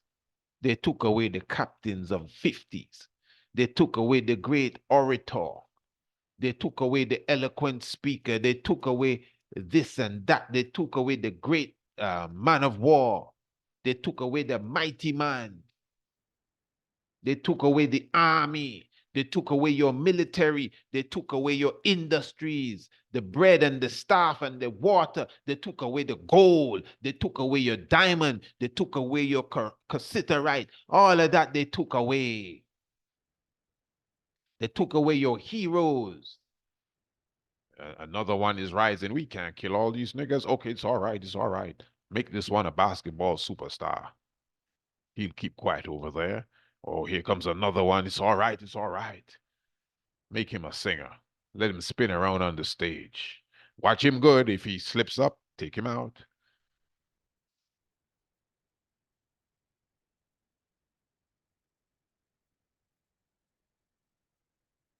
Verse 16, Isaiah chapter 3. Moreover, the Lord said, because the daughter of Zion are haughty, and walk with stretched forth necks and wanton eyes, walking and mincing as they go, and making a tinkling with their feet. Therefore the Lord will smite the scab, the crown of the head of the daughters of Zion, and the Lord will discover their secret parts.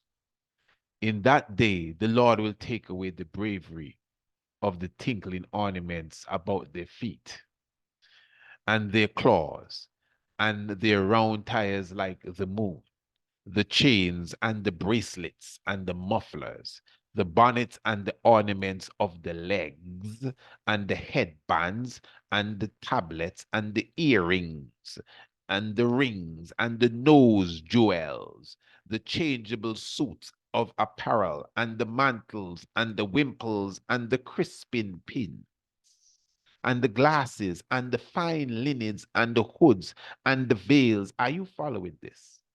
These are the apparel of the woman. This is how the woman, carries herself. And according to what we are reading here, that the Lord will take away these things from the woman. So the woman now, because the man has been lost in battle, that's what happened here. No more man now. Because the great captain is not there, the counselor is not there, the father figure is not there, the ruler is not there. People begging people to rule over them, and they say, no, we can't do it, man. The FBI will take me out, because they're looking for the black messiah. No Marcus Garvey around and nothing like that. So the woman now has lost her way. The daughter of Zion, you hear who? The daughter of Zion, you know, not Cinderella from hell. The daughter of Zion. She's walking with her neck stretched out, with wanting eyes, walking and mincing. Hear what she doing? Mincing. You know what mincing mean? Whining.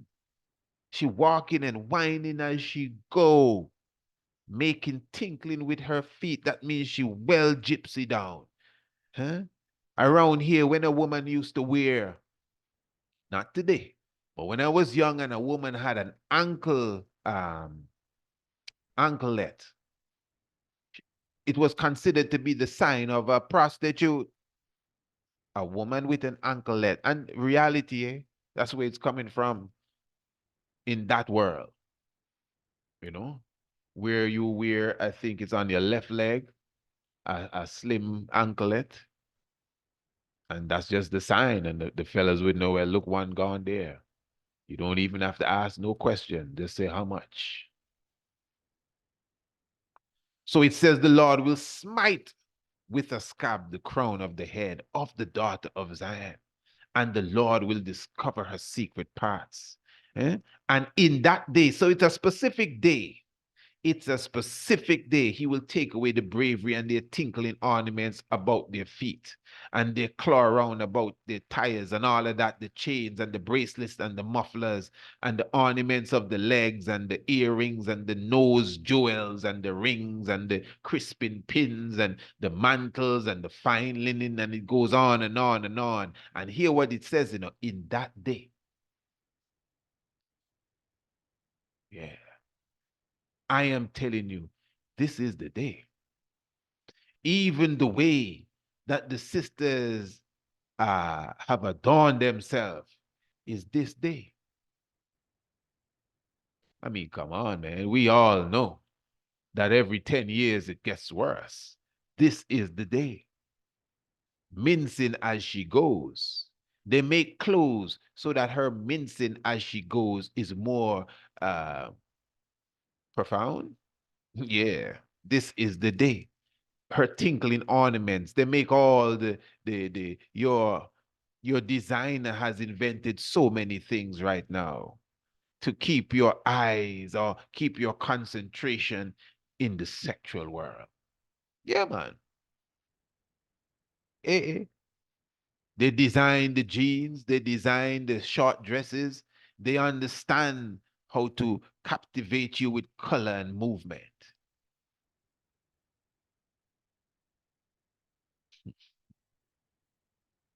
Mincing as she goes. Verse 24 says, and it shall come to pass that instead of sweet smell, there shall be stink. And instead of a girdle, a rent. And instead of well set hair, baldness. I mean, we can even go into that. The sort of chemicals that the sisters use on their hair. And the chemicals are getting worse as the time goes on. Instead of well set hair, baldness. And listen to what it says. Burning instead of beauty. Because we must understand, the wicked world has given us this false sense of what beauty really is.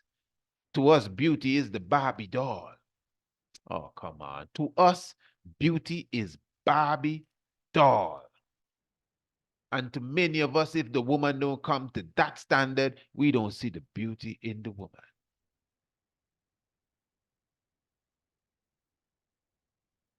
Instead of burning, or beauty instead of burning.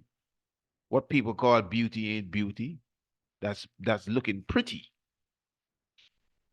Yeah, let's just be clear. You can tell me, I know some of you are gonna say, well, I know you're going to go to the makeup, but Africans invented makeup. We didn't make up nothing. We were perfect how we were. The fake up stuff that you talking about today, look what they call it, makeup. What you're making up.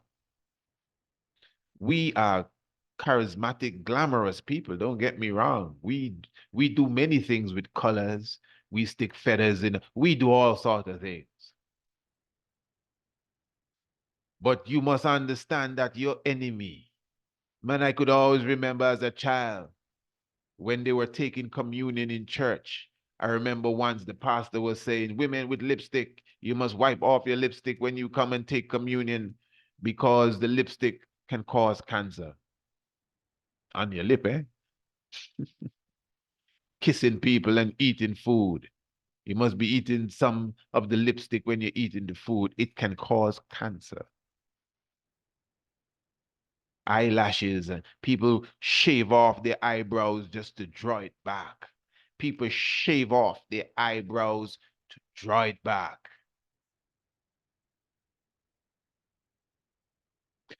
Burning instead of beauty. That's the 24th verse. Listen to what the 25th verse said. Listen good. Thy men shall fall by the sword, and thy mighty in the war, and her gates shall lament and mourn, and she, being desolate, shall sit upon the ground. Obviously, all these things work together. The chapter is not separated from itself. The chapter began with the whole nation falling. And how did the nation fall? Its standing mighty man, the men were broken down.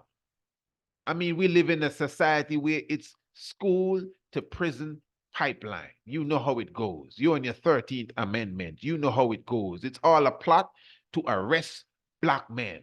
You know how it goes. You don't build these multi-million-dollar prison complexes and then keep them empty. You got to call Joe Biden. You got to call Bill Clinton. See if you can get Richard Nixon and Ronald Reagan. We need some niggas in prison.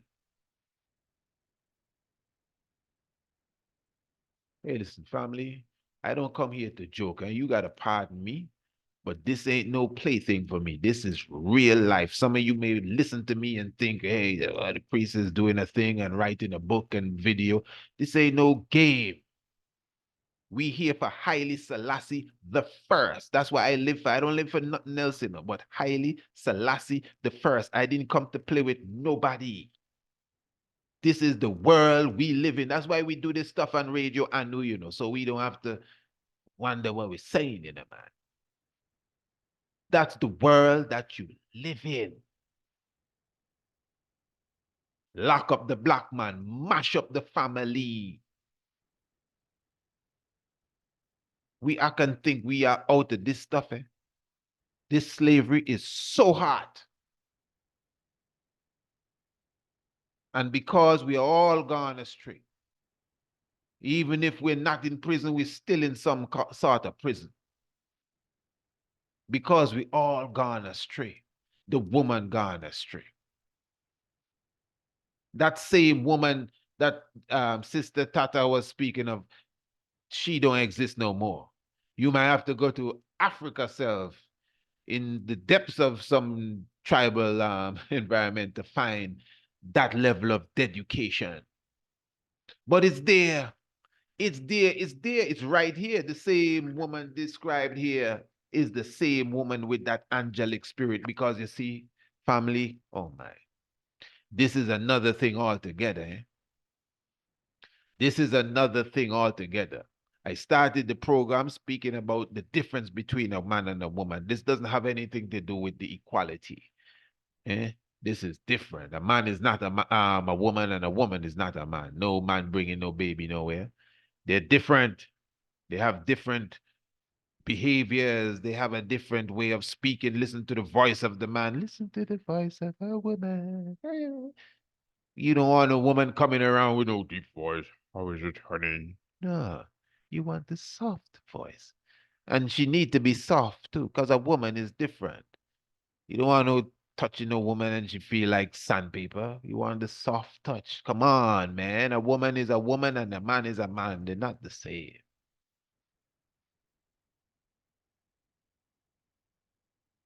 They have different levels of responsibilities.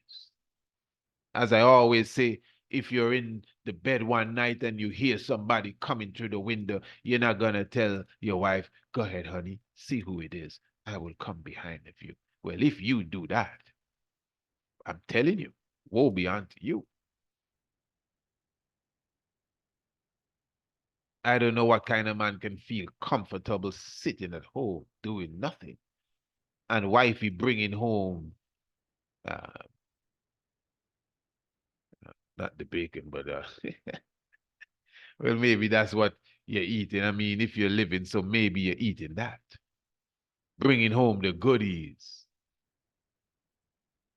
That's why she's not afraid to say, listen, Joe, I wear the pants in the house. And that's why she wear the pants with you. Just to, it's a revolutionary statement being made there, you know, even if she's not aware of it. And to be honest, a lot of things she do, she's not aware of. She's not aware of herself, because the great counselor has been lost in the war. She's not aware of her goddess nature, because her teacher, her father, has been taken down, locked in prison, or lost in the cemetery. Send him to Vietnam. I know he ain't coming back. Hey, listen, family, this is my heart. That's why I got to sound like this. I hope you're not offended with this, but this is real. We waste time on many different things, eh? We don't look deep enough. So the woman is gone because the man is gone. It's a strategic takedown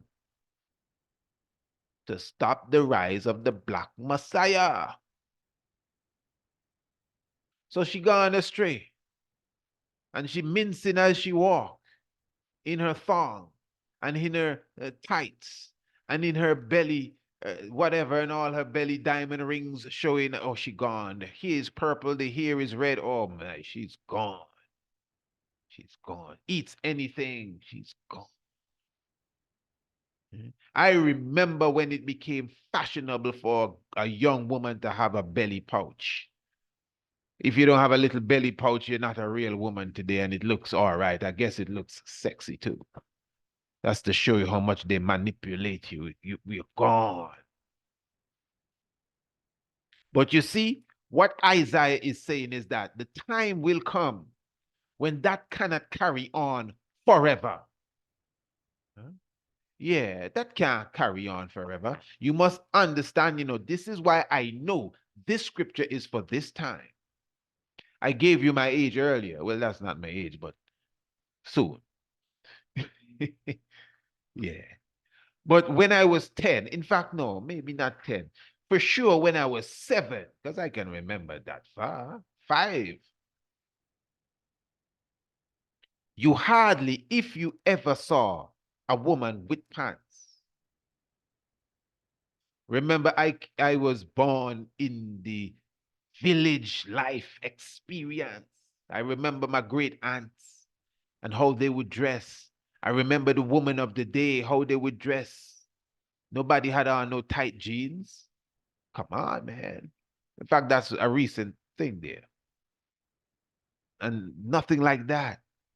Elder ladies that I know today, they never grew up like that, and they trying to pretend they're some little hottie now wearing tight pants. Old woman, 70 this and 80 that. Today, and they know their grandmommy never rose them. Not even their mother was like that. They were not like that until 20 years ago. Something hit them and they felt like, well, I got to stay young like all the young chicks. Tight jeans, eh? Jeans itself. That's why Prince Emmanuel tell us not to wear jeans. Jeans is a deadly fabric, eh? Tight jeans under a woman's vagina must give her yeast infection sooner or later. You with me, family? Tight jeans under the woman will give her yeast infection sooner or later.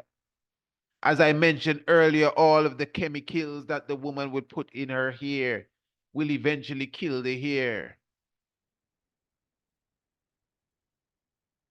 Oh man, we don't even have to get into the the queer agenda that they're trying to push today. So all of these things that we consider my right, that's another thing. The woman's right to choose to kill the child in her womb. Like the man don't have no say in that. You see what's going on, and all of these things, women for this and women for Trump and women for Biden, and yeah, people that are telling you to kill babies before they are born. Well, Trump doesn't stand for that. Come on, man, don't get me started now. And I'm sure he doesn't stand for homosexuality, neither, like he says, neither the Pope.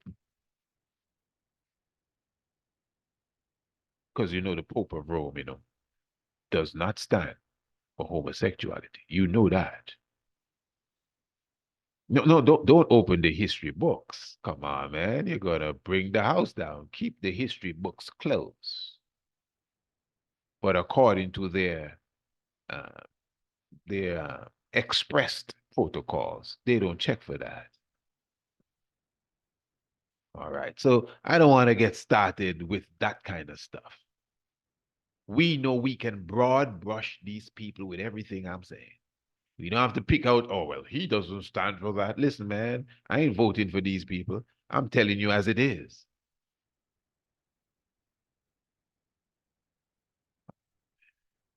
This is the society that is training us to think.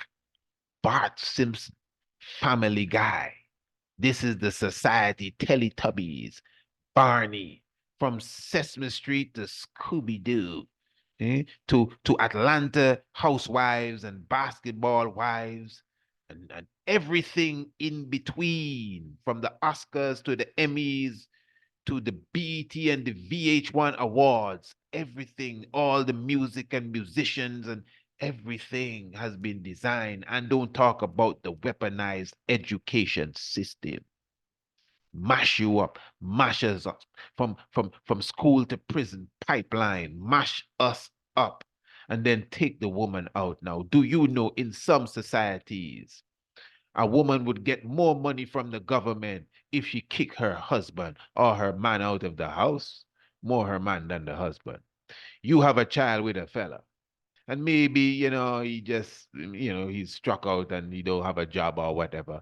It's easier for you to tell him leave and go to the welfare department or whoever it is and tell them, I ain't got no man home. They're going to come to your house, apartment, or flat and literally scope it out as if they are detectives to see if they find a socks or a brief or that stuff people shave with, a razor. Okay, Sister Hortense, it looks like there's no man inside, except this little cute little boy you have here. Very good. Well, you've passed the test. We're going to send you double the money you were getting because you ain't got a man.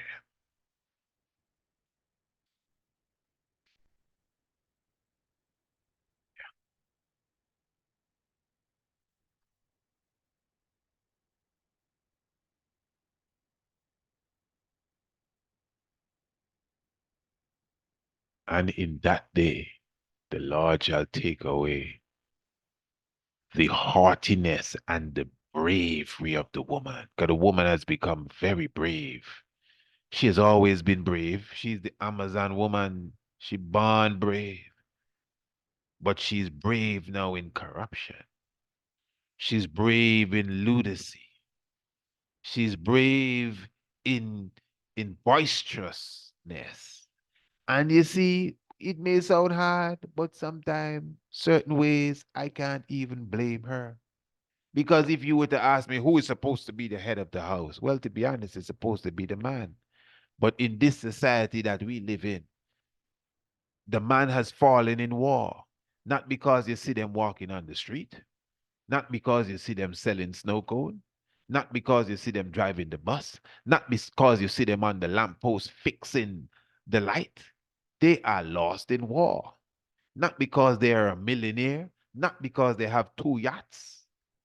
I mean, a woman knows when she's with a God, Give thanks for your yacht and your jet plane. And that may suffice for a while because we need things. But if you don't have a real vision, if you don't have a proper goal with the Most High in the goal, a woman will pick it up. Because a woman is really seeking for God, whether they know it or not. I am telling you, a woman is seeking for Christ. That's why they pack up the church. And this is why Isaiah, the prophet, says that when they notice that the earrings and the jewel, the nose jewels and the belly button jewels and the crisping pins and the hoods and the mufflers and the false hair and the eyelashes and all of this stuff is not worth it. Hear what it says. Sweet smell shall be stink. No, I'm telling you, the sweet smell is stink already.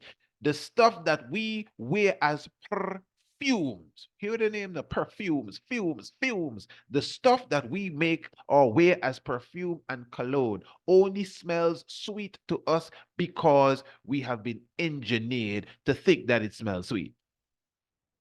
What? Let me give you prime example. How many of you are vegans and vegetarians and serious about it? If you're serious about that, you could hardly smell somebody frying chicken. Now, back in the day, frying chicken, that smells good. Frying fish, wow. You done yet, Ma? No, you could hardly stand the smell. You go somewhere and come out of the vehicle. Oh, man, who's cooking that? Ooh, somebody's roasting the dead. Because your mind, the frame of mind has changed. So in the very same way, we have been trained to smell these kind of stuff, these alcoholic, sweet smelling stuff that people spray on themselves and we think it smells good. If you put on a dash of maybe peppermint oil, that smells marvelous. People ask if you have a cold. You sick? It smells like you have on eucalyptus or something. You have on Vicks? Vicks? What Vicks you talking about, man? This is essential peppermint oil. You have on essential lemon oil, orange oil. People smelling you, you smell like orange, as if something wrong. And who do you smell like? Rihanna. You smell like Chanel.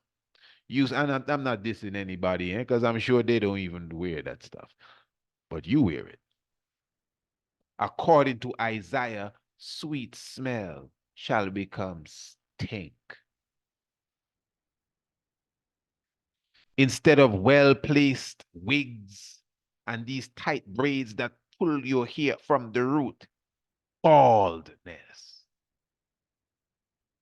Why is this? Because she has lost guidance. There's no one to guide her. There's no one to nurture her. No one to teach her. That is why King Emmanuel, I hear people say a woman have to teach a woman. Nothing gossip. King Emmanuel is who raised the standard of the woman amongst I and I. It's not a woman that teach the woman to keep the principle. It's King Emmanuel, the Black Christ, who come with the order. Of course, indeed, even though the man will strengthen the woman, it's the woman that will carry on that principle and teach the other women. You understand? But the Messiah figure, that's what the woman looking for. All them women you see lost, seeking for Christ, seeking for the Messiah, seeking for God. That's what it is. And that is why the scripture clearly shows you that she went astray. But after a while, even in her stray state, she herself noticed that her back is against the wall.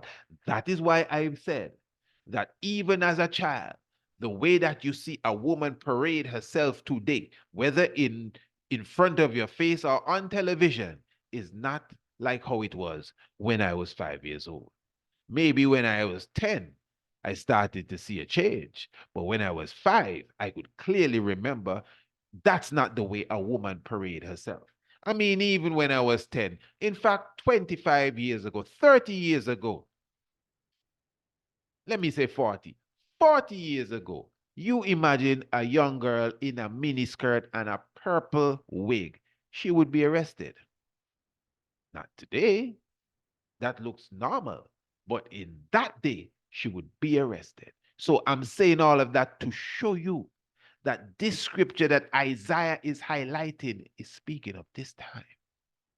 This very time that we live in. The time when you have 51 of the percent of the people in prison in the US are black men, when they make up 14 or so percent of the society, but half of them in the prison. Half of the prisoners is them. And 90-something% of them is black male. They've been really blackmailed, eh? Black men in prison.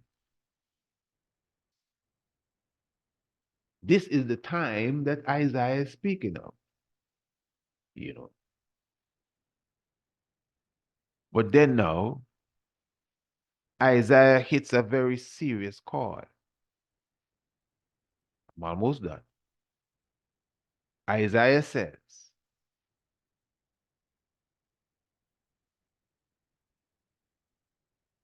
that all the men have fallen by the sword and the mighty in war. And she in her gates. So you see, she have her gates because she's a professional woman. She don't need nothing. She not looking for no husband to buy her no car, you know. She not looking for no husband to build her no house. She is into real estate. Do you hear me? But she in her gates shall lament. She bawling. She shall mourn. She crying. And she, being desolate, shall sit on the ground. The next verse says, that is to show you the oneness of this story. The next verse says, and in that day, 7 women shall take hold of one man, saying, we will eat our own bread and wear our own apparel. Only let us be called by thy name to take away our reproach. And you see, the whole science here is this. Again, like the old polygamy, where the man has to provide, that's not the case here. The woman is not looking a provider. She's not looking for nobody to sustain her. She's not looking for none of that. She's looking for the Christ. She's looking for somebody she can help. She looking for the mission of God that she was made by nature to assist.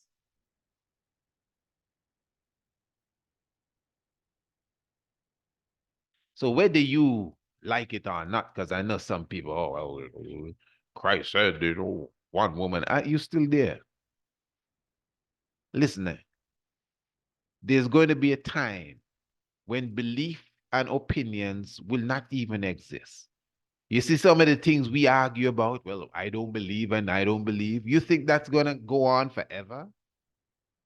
When the truth shows up, you can still be bickering about what you believe. Nobody will be even paying any attention to you. Either you're on the train or you're not on the train. That's all it is. Either you on the train or you're not on the train. Even myself, because I can get personal with you and carry you into my heart, but I wouldn't do that right now. Yeah, I ain't gonna do that right now. You know. But I'm one of those individuals where, to me, the love between a man and a woman is a very sacred thing, you know. In fact, the way that I see a man and a woman exchange love, the maths of doubling that is somewhat interesting to me. But as I said before, it doesn't matter what's interesting to you, what you believe in, what you don't believe in, or how you feel. When prophecy ready to fulfill, you better get on board or get out of the way. Now, look at this. When the 7 woman, and I know that's just a number being used, but it's to show you how how much, I don't know if that's a paradox, but how much of a lack of a good man there will be. And the good man is Christ. The man that the 7 woman holding on to is Christ in a man. This ain't nothing to play around with. In fact, let me be clear here. This is to be super clear. From the standards, number 1, for an individual to have a wife, you just to have a woman, Rasta, as a man, you got to be very wise. You should be on a God level. I cannot see a man talking about 2 wives and not be on a super God level. I know plenty of people do it, but to each his own. And it may be their culture, their religion, Islam, whatever. But the levels that I am meditating on here with them kind of scripture here, it's a God level we talking about. No knockabout level. No getting there level. Real super level. To the point that although I am not chief judge, I don't know nobody. Let me tell you now, I personally, I don't know nobody in this time that I see reach to them standard there.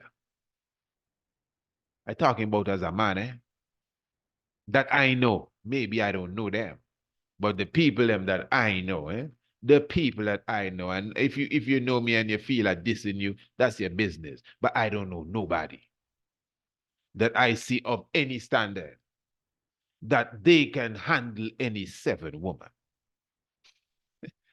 I'm talking about on a God level, you know, man. I don't mean nothing else. On a God level, because the woman didn't come for no help. She didn't come for no money. She not coming for no food. In fact, she can feed you if you want food. She will house you if you need a house. She just want to be called by your name. That means your name must be so powerful. Now the name is Rastafari, you know, because you must be a chief representative of the Christ figure, because it's not really you, you know, it's the Christ in you. But how much is the Christ in you really functioning? Not because you look like the Christ, you know. This is another thing. Because in this time, nobody gonna get fooled off. No look-alike getting through. Because many look-alikes are there. But it's not who look like, it's who live like the Christ. Now, obviously, if you live like the Christ, you will look like the Christ, but not because you look like the Christ mean you're living like the Christ. And the standard of the Christ is high, family. The standard of the Christ is high. I know when you talk of these things, the reason why it has this kind of friction, because people thinking about sex. Wow, 1 man, 7 sex somewhere. If it's not in the front of the class, it's somewhere on the back burner. Both male and female thinking of that somewhere. It's sick. That's to show you that we are so far from even the simple level that we would have practiced as a cultural people in Africa. Even on that level, and that level is not even the level I'm talking about in Isaiah chapter 4, but even on that level, we were not as perverted as we are today. So even this discussion, even though how long I speak in here? Almost 2 hours, I'm telling you, some of us still cannot grasp the message. We're going to take the message with a bucket of politics now, trying to figure out what's his opinion. I ain't giving no opinion. I'm just talking the truth here. If you want the so-called opinion, listen to the program again. But I'm trying to show you, Rastafari, prophecy is real, eh? Let me be clear here. Family, male, female, whoever you are with your thinking, prophecy is real. And when the prophecy fulfill your belief and what you think, and who can't do that, that's your business. You better get on board or get out of the way when prophecy ready to fulfill itself. So all who dodging and ducking them kind of prophecy here, that's your business. Because listen to what it says in verse 2. After the seven women tell the man, all we need is your name. Hear what it says. In that day shall the branch of the Lord be beautiful and glorious, and the fruit of the earth shall be excellent and comely for them that are escaped of Israel. And it shall come to pass that he that is left in Zion and he that remaineth in Jerusalem shall be called holy, and everyone that is written among the living in Jerusalem, when the Lord shall have washed away the filth of the daughters of Zion, and shall purge the blood of Jerusalem from the midst thereof by the spirit of judgment and the spirit of burning. So the Lord would have washed away the filth of Zion, the daughter of Zion. Remember, the daughter of Zion was in trouble, in a man. She was wailing, she was mourning, she was this, and she was stink, and she was bald. And she decided, no, I can't take it no more. Can't even get my money out the ATM. And that's the least of the problems, eh? I need to go and find the real Christ.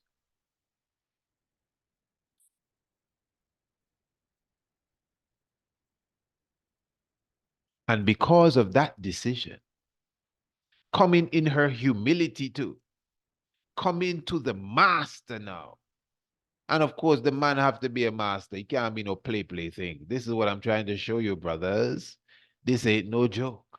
The life we be living, none of us would even, I know some of you listening say, oh man, you don't know me. I'm Moses come again. Okay, Moses come again. Give thanks. Maybe I really don't know you.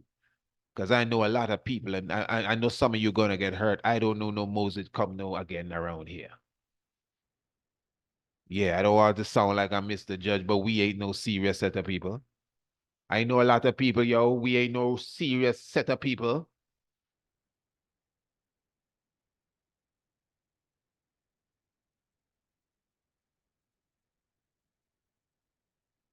If you want me to get clear with you, some of you have daughters, like myself. I would expect that, you know what I mean? I mean, you're a free person, but as a real proper father, you would want your daughter to have a proper husband. Yeah, this is what I'm talking about. These things are void. These things are hard to find. Not that good people aren't there, but we all exist in a rotten system, and many good people are sinking in quicksand. That is why the voices and those who are taking action to save us from the quicksand should be respected. No, I'm serious. For example, we doing these programs and we're telling people hit like button and share video and share things. And a lot of people sit down and listen you from beginning to end and they never move. Shame on you. Hey, listen, the only how there's no shame on you if you are a person that patronize. If you are a person that, hey, I'm sending my monthly donation to Priest Isaac and his work, you ain't gonna press no like button.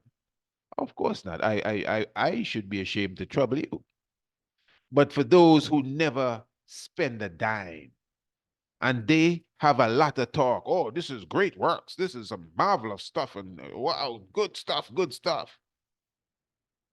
But they're not subscribers to the Tiger's Nest. Hey, listen, man, I don't know your pocket. I'm not watching your business, but I know you can press a thumbs up. I know you can copy and paste and send the video somewhere else so someone else can sit beside you. If you really believe this is the truth, it's very selfish that you don't even move a finger in this revolution. I'm not here to play. This is revolution. That's why we do the Tiger's Nest on radio. I knew you know. And don't bring it to this highway here. This is not a circus, man. There's a lot of things, family, that many of us are not aware of, and there are a lot of things we are aware of, and we still play around with it. This is the age. We all know everything now. We know who killed JFK. We know about the Bilderbergs. We can talk about Monsanto all day long. We know everything. But yet still, we're not serious about our full freedom, redemption, and our international repatriation.